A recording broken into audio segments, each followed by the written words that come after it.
and a special in-concert exclusive profile of George Harrison with the Eric Clapton Band, live in Japan.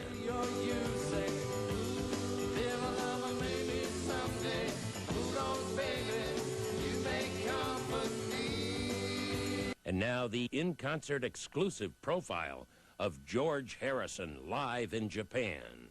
Well, I think Eric was in 1990, toured the world, and he said many places he visited, you know, people would be saying, "Where's George? What's he doing?" So he said to me, "Look, why don't you do a tour this year?" This is 1991 now.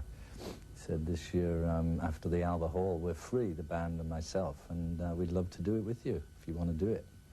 Well, straight away I understood what he was saying was a really good offer, and I went through the yes, no, yes, no, yes, no in my own mind, and then I decided, that's it, I won't do it. And I actually told him I wasn't doing it, and then the next day I thought, well, maybe I should have done it, because, you know, next year Eric will be out on the road, and if I've got to do it sooner or later. If I don't do it now, I'll never do it.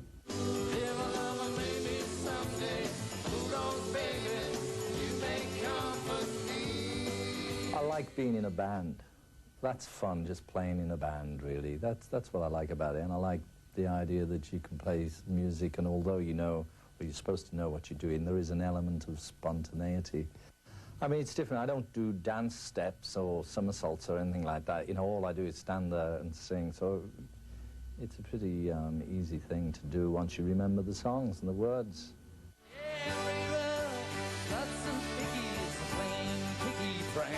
I just went back to all the songs I'd written in the early Beatles days and looked through those and thought which ones felt like they would still work nowadays, and ones that were, you know, for some reason or other, like Taxman, you know, it was always kind of a cute song to do.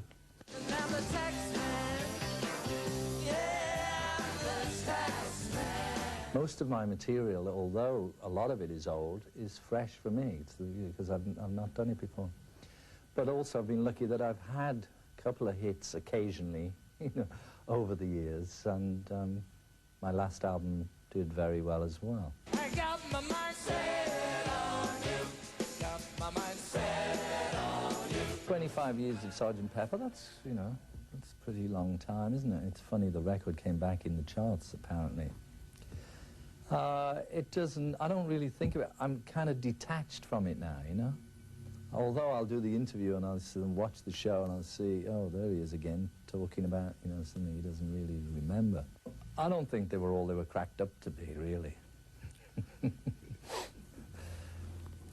No, I think it's wonderful, really, that people like them. They wrote some great tunes, we did some great tunes, and we said some good things. We tried to be nice and influence people, maybe not always to the best things, but basically, I think they could have had a lot worse. Well, they have now. Look what's around nowadays.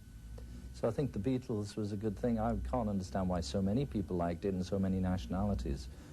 I mean, we used to go look for places on the planet where you'd think they wouldn't have heard of the Beatles. I remember going to India in 1965 thinking, oh, great, this is going to be good. And as soon as we got off the plane, there was all these brown faces all chatting, Beatles, Beatles. You know, we were okay as a group. And you have to remember, when we were doing all that stuff, or, you know, some of the Guy, Richie Barrett, and these kind of things we were doing in the Cavern, everything out there was Cliff and the Shadows, you know, Shane Fenton and the Fentones. They were all matching ties and handkerchiefs doing gidding with the Fenders, and, you know, the lead guitarist always had glasses. That's how it was in those days. So we were quite a phenomena in the leather days, you know. The leather days? What's that? The microscopes that magnified the tears.